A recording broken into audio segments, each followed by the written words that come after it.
jacaylkii ciyaarta laadhuuga ku bilowday xabsigana ku dhammaaday.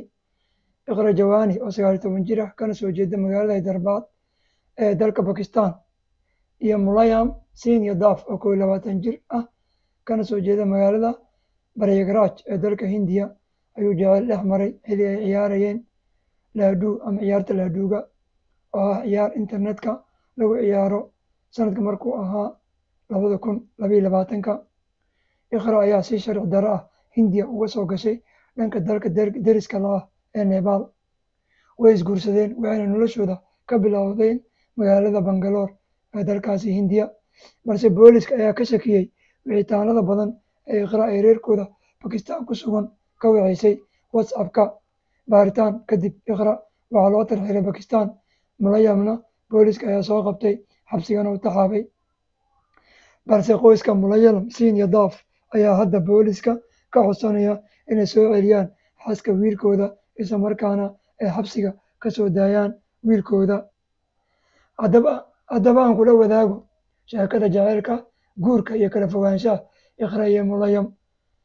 Kaga boga muuqaalkan oo dhammaystiran insha Allah.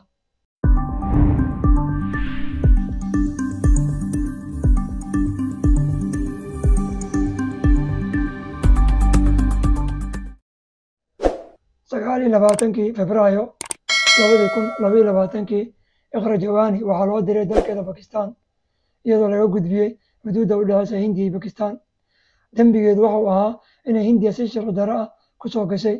Waxay isguursadeen Mulayam Singh Yadav oo ka soo jeeda magaalada Prayagraj ee Hindiya, waxayna ku wada noolaayeen labadooda guurka kadib magaalada Bangalore ee dalka Hindiya. Sida laga soo xigtay booliiska gobolka, Mulayam waxa uu bilaabay inuu laadhuu la ciyaaro 2022 isagoo isticmaalaya magaca Sameer Ansari intii lagu guda jiray bandowgii COVID-19 ee dalkaasi Hindiya. Iqra ayaa markaas jirtay 19 halka Mulayam uu ahaa 22 jir ka shaqeeya shirkad kombiyuutarada oo ku taal Bangalore, halkaas oo uu waardiye ka ahaa. Xiriirka labadan u dhexeeyay ayaa si qoto dheeraaday kadib waxay la kulmeen caqabadaha jacaylka, kala maqnaanta, iyo Iqra oo qoyskeeda kala kulantay cadaadis ah inay guursato. Sidaas darteed, Mulayam waxa uu Iqra kula taliyay inay Nepal timaado iyada oo Dubai soo martay. Booliiska ayaa aaminsan inay halkaas isku guursadeen kadibna ay Bangalore soo gaareen bishii September ee 2022. Halkaas ayaanay noloshooda ka bilowdeen agagaarka taliska booliiska Balandur. Sida booliiska laga soo xigtay, Mulayam ayaa shaqayn jiray halka Iqra ay guriga joogaysay. Waxa Mulayam sidoo kale Iqra u soo sameeyay kaarka aqoonsiga oo uu ku qoran yahay magaca Riya Yadav. Booliiska dalka Hindiya oo bilaabay baaritaan ayaa waxay aad uga shakiyeen wicitaanka dheer ee xagga WhatsApp-ka ay ku wada xiriirayaan Iqra iyo qoyskeeda. Maadaama ay qoysaskeeda ka soo fogaatay, Iqra waxay bilowday inay hooyadeed oo Hyderabad tan Pakistan ku nool kula hadasho WhatsApp-ka.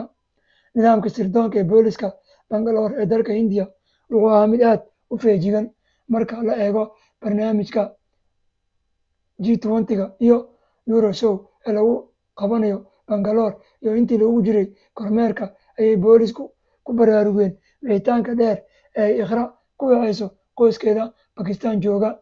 Intaa kadib, booliiska Bangalore ayaa bilaabay raadinta Iqra. Markii la weydiiyey, waxaa soo baxday in tani ay tahay sheeko jacayl oo keliya oo ka timid xuduudka. Su'aalo la weydiiyey kadib, Iqra waxaa lagu wareejiyey xafiiska diiwaangelinta ajaanibta ee gobolka. Sarkaal ka tirsan booliiska ayaa sheegay inaan wax dembi ah lagu haysan Iqra oo aan ka ahayn inay si sharci darro ah ku soo gashay dalka Hindiya, laakiin baaritaanku wuu socdaa. Sida laga soo xigtay ilo kale oo booliiska ah, marka laga reebo gelitaanka sharci darrada ah iyo been abuurka warqadda aqoonsiga, waxay sidoo kale u muuqataa sheeko jacayl. Mulayam Singh Yadav ayaa lagu xiray been abuur, sharciga ajaanibta iyo qeybaha kale, waxaana loo diray xabsiga garsoorka, waxaana uu hadda ku jira xabsiga dhexe ee Bangalore. Shanti Devi oo ah hooyada Mulayam oo ku sugan tuulada maqsuudna ee Barayagraj ayaa u sheegtay in gabadha iyo wiilka la isku daayo. Waa gabar aan sodo u ahay oo wiilkaygu guursaday. Sidaa ayay tiri hooyadu. Si sharci ah ayaan gabadha u diiwaangelinaynaa. Haddii ay dowladdu rabto, gabadha ha noo soo celiyaan. Hooyada dhashay Mulayam ayaa ku tiri dowladda Bakistan guurku wuu dhacay, labadoodaba guriga geeya. Jidlal Yadav oo ah walaalka Mulayam ayaa sheegay in uu ogaaday xaaladda Mulayam iyo Iqra kadib dhacdadii booliska ee 19 Janaayo. Jidlal waxa uu sheegay inuu u malayn jiray in Mulayam uu la noolaa saaxiibkii. Markii Jidlal Yadav uu ka ogaaday wararka warbaahinta ee ah in Iqra loo diray Bakistan, wuu niyad jabay. Waan ogahay xaaladda Hindiya iyo Bakistan, laakiin ujeedada dadkaas ma ahayn mid khaldan. Walaal hadduu ogaado in gabadha uu u xiran yahay ay baxday, maxaa ku dhici doona? Jidlal Yadav ayaa maxkamadda u gudbiyay codsiga damaanadda ee Mulayam Siin isagoo kaashanaya qareen. Jidlal oo ah walaalka Mulayam waxa uu yidhi baaritaan ayaa dhacay kadib Iqra waxaa loo diray Bakistan. Maxay tahay sababta walaalkay xabsiga loogu hayo weli? Waxay mar yiraahdeen booliska iyo dadka u ololeeya xuquuqda aadanaha ee Hindiya. Waa dumaashadaya, adigana waa dumaashida mudane. Inantu waa dumaashiday. Hindiya oo dhan ayay dumaashi u tahay. La soco sheekadan wixii ku soo kordha qeybaha dambe insha Allah. Fadlan subscribe, like, share ha ka iloobin insha Allah. Gambalelkana furo si muuqaaladan soo dhigno ay kuu soo gaaraan.